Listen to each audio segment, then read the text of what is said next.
اللہ کے نام سے شروع جو نہایت مہربان ہمیشہ رحم فرمانے والا ہے۔ ناپ تول میں کمی کرنے والوں کے لیے بربادی ہے۔ یہ لوگ جب دوسرے لوگوں سے ناپ لیتے ہیں تو ان سے پورا لیتے ہیں، اور جب انہیں خود ناپ کر یا تول کر دیتے ہیں تو گھٹا کر دیتے ہیں۔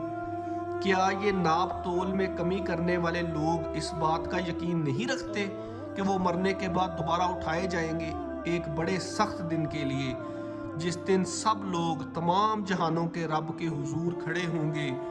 بے شک بدکاروں کا نامہ اعمال سجین میں ہے، اور تو نے کیا جانا کہ سجین کیا ہے؟ یہ قید خانہ جہنم میں اس بڑے دیوان کے اندر لکھی ہوئی ایک کتاب ہے جس میں ہر جہنمی کا نام اور اس کے اعمال درج ہیں۔ اس دن جھٹلانے والوں کے لیے تباہی ہوگی جو لوگ روز جزا کو جھٹلاتے ہیں، اور اس روز جزا کا کوئی انکار نہیں کرتا سوائے ہر اس شخص کے جو سرکش و گناہ گار ہے۔ منکرین قیامت کے سامنے جب ہماری آیات پڑھی جاتی ہیں تو کہتا ہے کہ یہ تو اگلے لوگوں کی کہانیاں ہیں۔ ایسا ہرگز نہیں، بلکہ حقیقت یہ ہے کہ ان کے دلوں پر ان اعمال بد کا زنگ چڑھ گیا ہے جو وہ کمایا کرتے تھے، اس لیے آیتیں ان کے دل پر اثر نہیں کرتی۔ بے شک جو لوگ اس دنیا میں اللہ کی آیات کا انکار کرتے ہیں، قیامت کے روز وہ اپنے رب کے دیدار سے روک دیے جائیں گے، پھر وہ ضرور جہنم میں داخل ہوں گے۔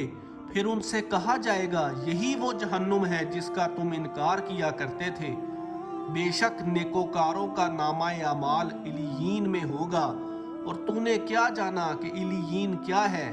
یہ جنت کے اعلیٰ درجے میں اس بڑے دیوان کے اندر لکھی ہوئی ایک کتاب ہے جس میں ان جنتیوں کے نام اور اعمال درج ہیں جنہیں اعلیٰ مقامات دیے جائیں گے۔ اس جگہ اللہ کے مقرب فرشتے حاضر رہتے ہیں۔ بے شک نیکوکار جنت کی نعمتوں میں ہوں گے، تختوں پر بیٹھے جنت کے نظارے کر رہے ہوں گے۔ آپ ان کے چہروں پر نعمتوں کی تر و تازگی پہچان لیں گے۔ انہیں سربا مہر سیلڈ پیک بڑی لذیذ شراب طہور پلائی جائے گی، اس کی مہر کستوری کی ہوگی، اور یہی وہ شراب ہے جس کے حصول میں شائقین کو جلد کوشش کر کے سبقت لینی چاہیے۔ کوئی شراب نعمت کا طالب و شائق ہے، کوئی شراب قربت کا، اور کوئی شراب دیدار کا۔ ہر کسی کو اس کے شوق کے مطابق پلائی جائے گی، اور اس شراب میں آب تسنیم کی آمیزش ہوگی۔ یہ تسنیم ایک چشمہ ہے جہاں سے صرف اہل قربت یعنی مقرب لوگ پیتے ہیں۔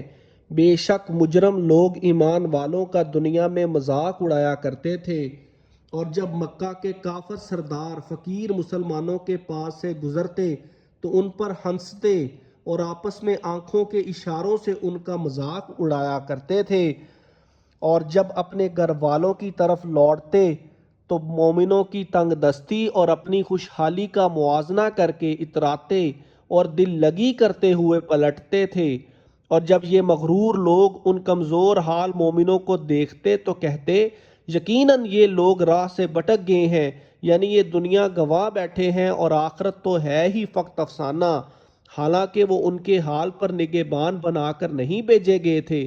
بس آج دیکھو اہل ایمان کافروں پر ہنس رہے ہیں، سجے ہوئے تختوں پر بیٹھے اپنی خوشحالی اور کافروں کی بدحالی کا نظارہ کر رہے ہیں۔ سو کیا کافروں کو اس مذاق کا پورا بدلہ دے دیا گیا جو وہ مسلمانوں سے کیا کرتے تھے؟ تو ہاں، آج ان کافروں کو ان کے اعمال بد کا پورا بدلہ مل گیا۔